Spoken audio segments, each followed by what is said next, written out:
Hey guys, sorry, I realized that I just started the washing machine just as I started this video, but I want to get this video done before I do some other stuff today because it's Saturday, right? And the sun just came out. It wasn't that nice this morning, but the sun just came out. I'm going outside. First, I don't delete comments. I can't remember. I don't know what your name is. You made some comments on my channel. I love all comments. I am the first person to say freedom of speech. I don't care what you say. There's a lot of channels out there where people will try and regulate, hey, be nice to each other. I don't care. You guys can hate on each other all you want, right? You're only hurting yourself, and it's not my job to regulate you. I can advise you and say that, look, it's probably not a good idea to attack one another. You're going to harm yourself, but ultimately you got to make that decision, right? So, yeah, I never, right? I mean, because I've made comments on other people's channels before. Sometimes I don't know if they get deleted. I walk away. I don't care if the channel owner decided to delete them, whatever, right? And don't feel, and this is some advice I'd like to give you guys. Don't ever feel like, you need to express yourself by comments. It's nice to communicate with some other people about topics, especially if you're talking about something. And that's what the comments are for, right? The comments are to discuss maybe whatever we were talking about in the channel or whatever. But if it's your only outlet to express yourself, I strongly advise you to start your own channel or do some kind of writing or public speaking, right? Anything. Really good, because then you get feedback on how you're being recepted. And if you're not being received, that's great too, right? You ultimately are the one who is responsible for how you accept yourself. And it shouldn't matter what anybody else thinks, right? You guys are beautiful souls, every single one of you. Even if you're thriving around, hating on each other, it's just that, we're all in various states of illusion. So there's people that are going to be going through all kinds of stuff. This created reality is just that, right? That's all it is. It's something that's created. And if you get attached to it in any way, you're going to not like what you get, right? Enjoy it. See, there's so many things to enjoy. And this is something that I personally have had problems with in the past. Enjoying any of it. Because so many people that you interact with on a daily basis are so attached to some kind of outcome in their mind that they can't stay present. It's like if you have too many needs where you just have to have something a certain way, then it's not going to be fun to hang around with, right? Just be okay with going with the flow, right? And being in the dark. It's okay to be in the dark. What's the Willy Wonka song in that movie? There's no earthly way of knowing which direction we are going. Is it raining? Is it snowing? Is a hurricane a blowing? Ah! Not a speck of light is showing, so the danger must be growing. Are the fires of hell glowing?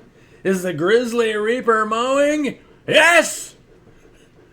How else does it go?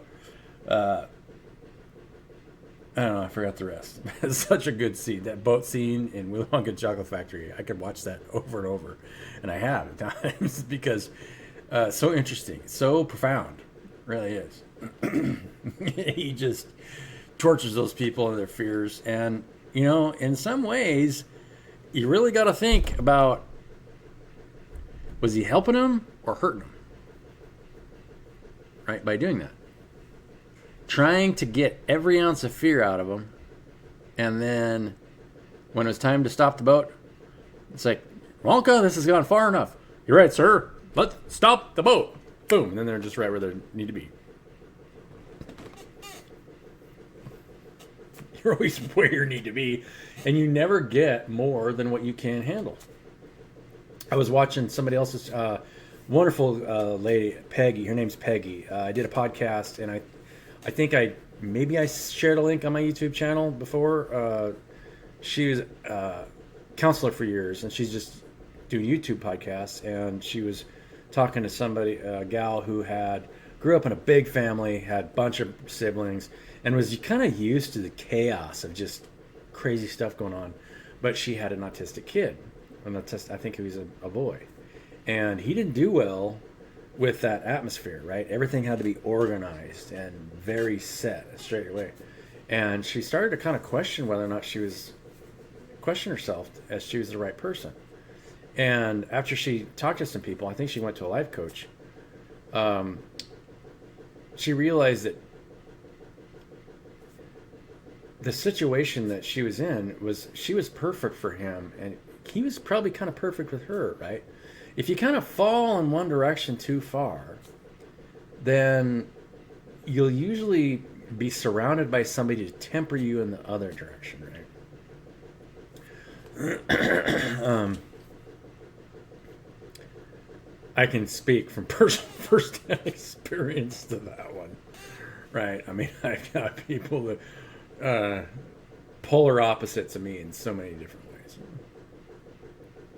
And I guess opposites attract, I think that's a thing. But, yeah, I had a shrink tell me this one time. If two really independent people, it's very rare for two really independent people to come together because they're just... they never see eye to eye. One wants to be free and the other wants to be free, and neither one's getting tied down by anything.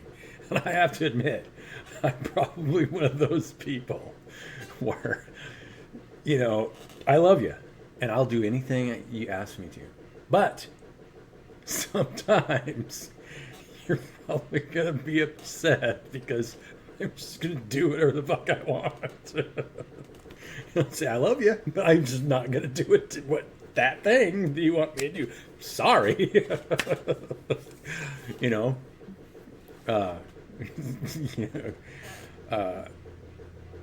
I'm someone that balancing. You have to be pretty temperate to be around me, but I mean, I love pouring my energy into somebody and getting close to somebody too. It's just that, it is a struggle, right? You don't want to do everything on your own terms because then you're not respecting what somebody else wants from you, right? So there's always balance, and being empathic to what other people need is really important. I mean, you can fall into too narcissistic or too empathic really easy. You really got to, because... and this is the hardest thing about working as groups. I think all of us inherently want to be a part or to work with other people. But there's some struggles, and this is something that I put yesterday. I made a post. I didn't actually do a YouTube video yesterday. We can pull cards here in a minute, guys. If you made it this far, I will pull cards here just in a few minutes. But... think about how you're breathing energetically, pouring yourself into the people around you, and don't be afraid to ask for things, but then don't be attached to the fact sometimes you're just not going to get it. Ask and you shall receive comes from that idea has to do with an energetic thing. And if you're asking for the wrong things, sometimes there's some things you just don't need, right? I mean, I could say, hey, I really want a 400-foot mega yacht. Do I really want that? No, I really don't.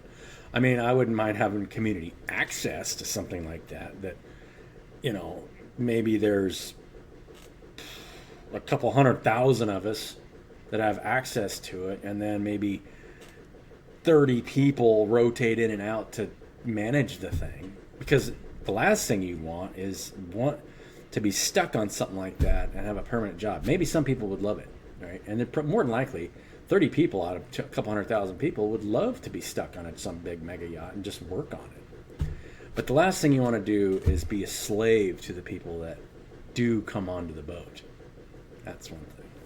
I think I talked about this before where, if you're ever going to, buy or use a big sailing yacht, I would rather have a bunch of people that at least, even if they didn't know how to run it, interested in learning, and then kind of rotating roles around, right?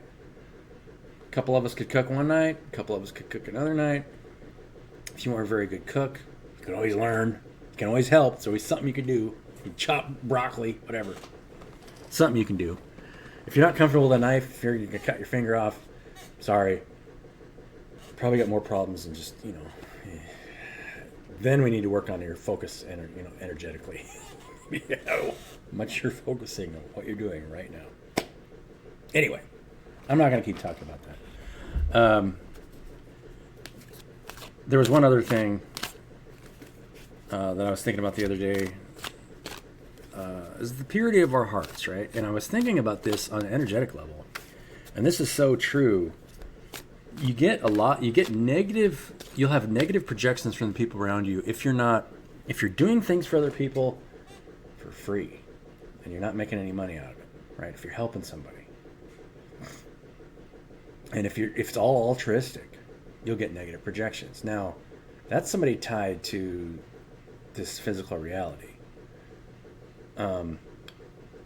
What's happening energetically is a larger and larger number of people have less and less access to basic skills. So they're having to overcome negative self-identities in order to, because you really have to overcome a negative self-identity and realize that everything's changing anyway. It doesn't matter what you think you have or don't have. If you just let it go, you'll have access to everything. But letting go is the hardest thing, right? If you're trying to hold on to something too tight, the universe is going to pull it away from you because all of it is a part of you. There isn't one part of it that's not a part of you. That's one thing that the manifestation community has got a little bit twisted. The manifestation community, and there's so many toxic types of manifestation out there. It's all about ownership. The only thing that we really ever own is our own vessel. And if we can let all of it go, then you'll end up owning all of it. And just breathe, providing positive energy. And then you'll receive everything you need to receive.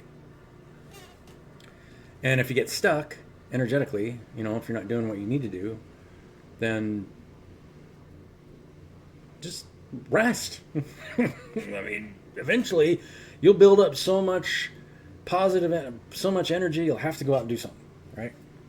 And the best way is to provide some kind of positive input to your environment, Make somebody feel like they're needed. A lot of times, and this is for me and my dad a lot of times feels like he's can't do anything. He can't cook, he can't clean, he can't do anything.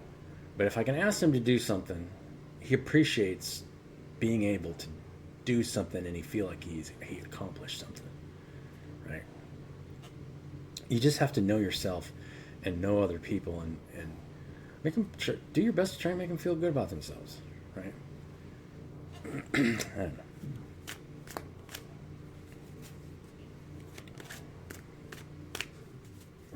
You cannot break a pure heart. You can't kill it, right? You can try and damage it all you want. But you can't ever kill pure. King of Pentacles energy, right? That's the fruits of the Spirit. We're in our King of Pentacles, fruits of the Spirit energy.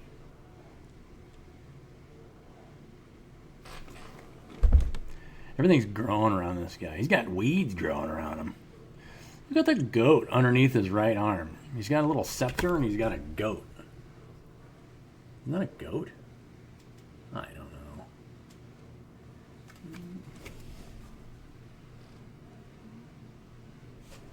Yeah, it's on both sides of the chair. And then his left foot is on something. It's a head statue. I've never noticed that. Can you guys see that? See how his left foot is sitting on like the... That's a...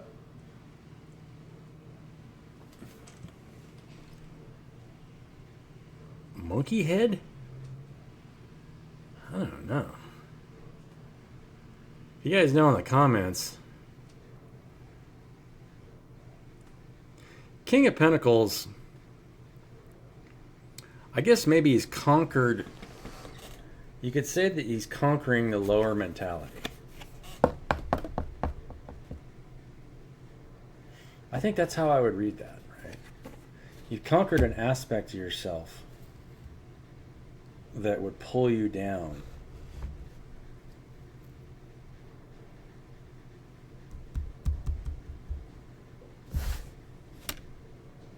And he's got two cherubim on either side of his head. See that?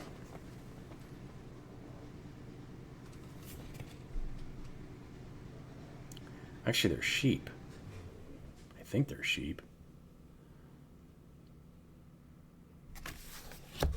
Interesting. You guys are in your King of Pentacles energy. The images on the Rider-Waite Tarot are very old, right? Catherine... I have her name here. Somewhere. The box isn't here. It's on the side of the box. Here, let's look it up real quick. We got time. Where are you guys going? Origin of the images on Rider-Waite Tarot. Pamela Coleman Smith, created in 1909, and Arthur Edward Waite draw inspiration from various sources, including Christian mysticism, Jewish esotericism, Western occultism, and Art Nouveau, aiming to create a universal set of symbols.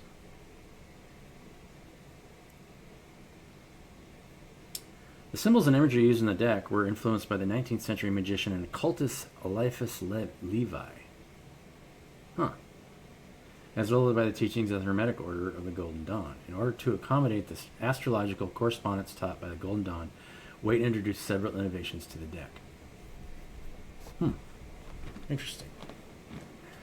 You wonder what the original images look like, because the tarot decks are super old. And so they've probably been refining the images over time.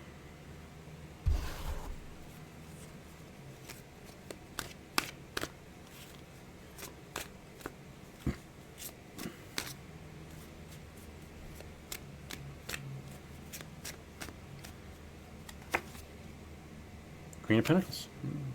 You've got King and Queen of Pentacles. Balancing your masculine and feminine energy. You guys are looking pretty spruce here. So let's look at what are the images like on the chair of the Queen of Pentacles. She's got similar stuff. She's got a baby on the side. Look at that small child curled up on the side of the chair. And then if you look, there's like a goat's head on the left-hand side. It's hard to tell what's underneath her robe. I can't see it very well. Kind of looks like a scorpion.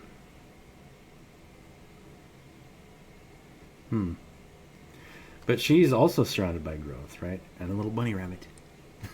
There's a bunny rabbit thing going by.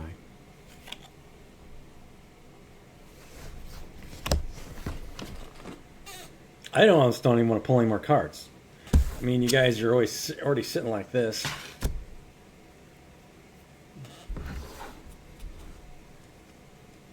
Pretty hard to beat that, right? Very abundant.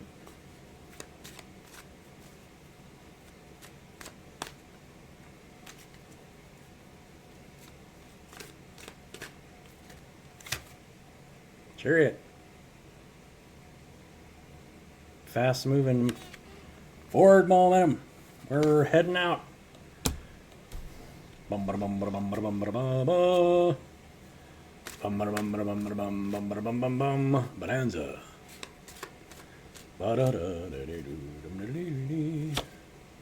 Emperor. You're Lord of the Realm. You know what it takes to get what it is you need to do. Even though we're in the background, there's some nine of wands energy. A little bit of wounded warrior. We're protecting ourselves. Feeling like we need to protect ourselves, Sean?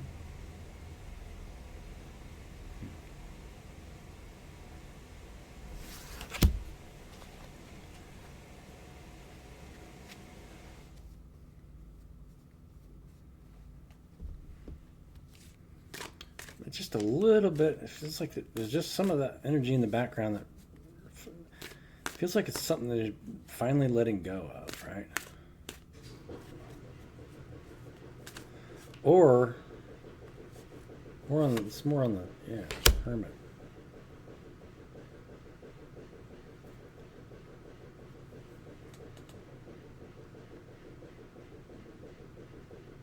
Sometimes you can be heading out full force and be in the hermit and nine of wands.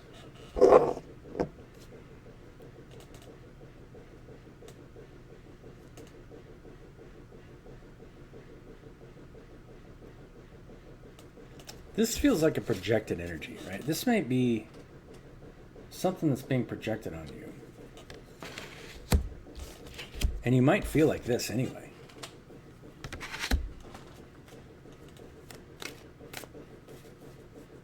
We're on the nine of wands.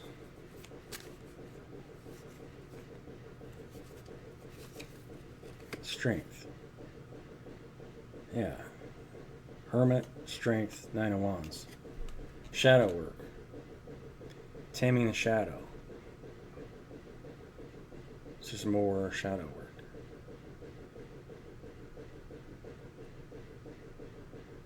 The strength cards, I never even thought about this before, right? And it was on my last video. But you're always going to be in a state of growth forever, that infinity sign overhead, when you're looking down into the mouth the beast is trying to consume you. It's always some kind of fear, right? You're not face your fears, you're always growing. A lot of different fears out there, right? Fear of acceptance, fear of, and you realize in the end that the only person that ever needs to accept you is you. Screw everybody else. I mean, we are ultimately responsible for each other. But if you know in your heart you're done what is best for everyone, then that's all that really matters. And if you consciously know, if you're at war with yourself unconsciously, you'll be at war with everybody else too. So, taming the shadow.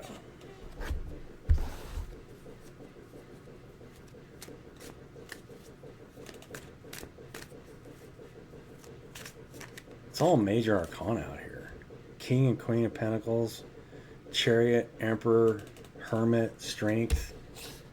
The only cards that aren't major arcana are the King and Queen of Pentacles and the Nine of Wands.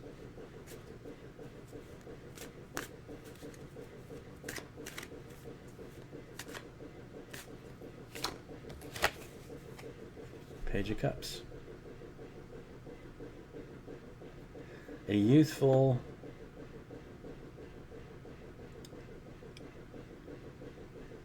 spirit of discovery. Feels like we're in the middle of a adventure of discovery, right? Staying abundant, making decisions as the emperor, and continuing to tame the shadow. This is bringing unconsciousness to consciousness. Everything that's in your shadow is unconscious, right? That's the dark part of you that you're unconscious of. The unconscious hidden motivations behind what we do. And we're taming that in a youthful energy.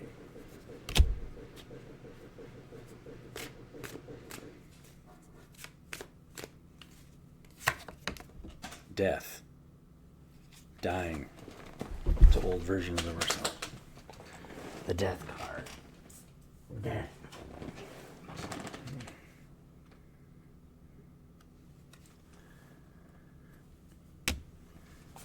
Another major arcana.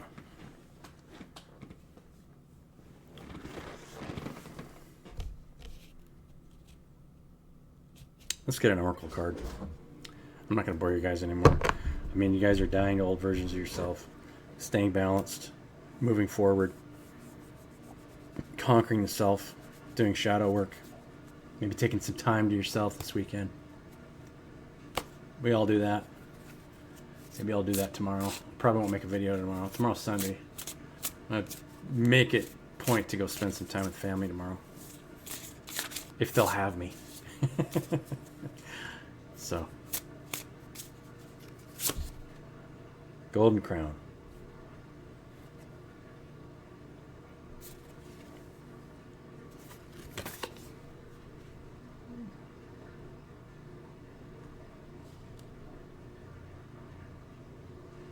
This is such a cool picture.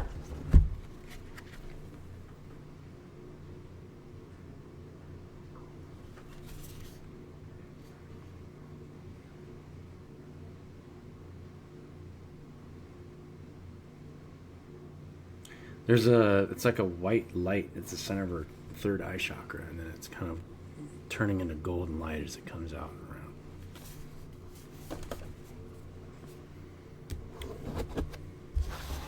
I don't think I could possibly do better than that.